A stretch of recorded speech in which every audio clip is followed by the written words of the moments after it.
Hello everyone, this is Mr. Appel, and we're going to do this problem we're rewriting in vertex form, given one in standard form. This one's a little different than the earlier ones you did because the a value is greater than 1, so it adds a little extra twist at the end. So it's the same process though, so let's walk through it. I'm going to isolate the x values just like we do in completing the square, so I'm going to subtract the 10 from both sides. So we're left with y minus 10 on the left. Oops, got to leave a little space there. Got to leave room for the magic number, minus the 12x. Now remember, we can't do the magic number until a is 1. And so what we're going to do here is divide both sides of the equation by 2, which is the a value, because that needs to be a needs to be 1. So on the left side, I'm just going to leave it as y minus 10 over 2. I'm not going to try to do anything with that, and you'll see why in a minute. So on the right, we're left with x squared minus 6x. We go ahead and do our magic number now. So our magic number, negative 6 over 2 squared, which is negative 3 squared, which is 9. So we're going to add the 9 to both sides.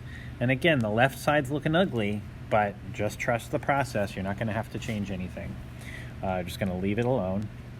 So on the right side, remember that factors to just x minus 3 squared. And again, that minus 3 is just the b over 2 before you squared it. So just simple, same thing we've been doing, no problem. Now we want to get the y by itself. We want this to say y equals something. So we're going to move everything back. So we're just going to kind of go in reverse order. So now I'm going to subtract that 9 from both sides. So we've got the x minus 3 squared minus the 9. Now I'm still trying to get, remember I'm trying to get this y by itself. So I'm going to get rid of that 2, so I'm going to multiply both sides of the equation by 2. But now here's where you got to be careful. Oh no, what happened? We're multiplying both sides of the equation by 2, but there's 2 parts to the right side.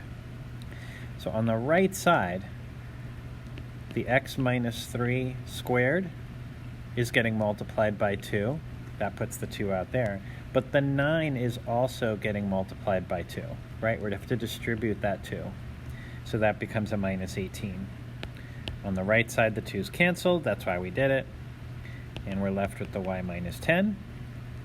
Finally, we can add the 10 to both sides to get the y all by itself, and we're left with that. And that is our final answer in vertex form.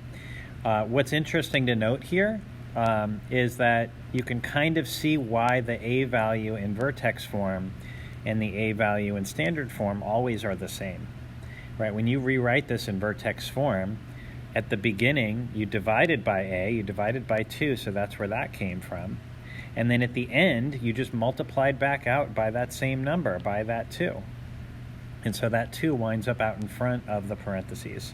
So just kind of interesting to see algebraically why it makes sense that whatever form it's in, that a value is the same.